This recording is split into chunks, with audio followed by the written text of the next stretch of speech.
અમદાવાદ શહેરમાં કેટલાક નામીચા વહીવટદારો પર વધુ તબાહીનો તખ્તો તૈયાર થયો છે। તાજેતરમાં વહીવટદારોની જિલ્લા બદલીનો વિવાદ વકર્યો છે।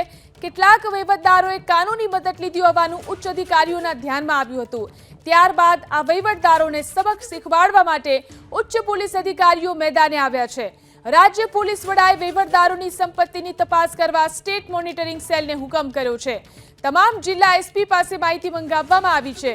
13 વહીવટદારો ઉપરાંત તેમના પરિવાર કે સ્વજનોના નામે સ્થાવર કે જંગમ મિલકત, બેંક બેલેન્સ, વાહનો, લોકર્સ, ડીમેટ એકાઉન્ટ કે અન્ય કોઈ રોકાણ હશે તો તે અંગે ઊંડાણપૂર્વક તપાસ કરવામાં આવશે અને જેનો રિપોર્ટ ડીજીપીને સોંપાશે।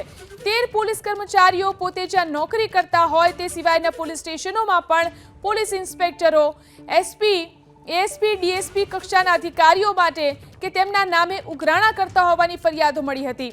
આથી ડીજીપીએ 13 વહીવટદારોની બીજા જિલ્લામાં બદલી કરવાના આદેશ કર્યા હતા। ત્યારબાદ તેઓ કાયદાકીય લડત લડવાની તૈયારીમાં હતા।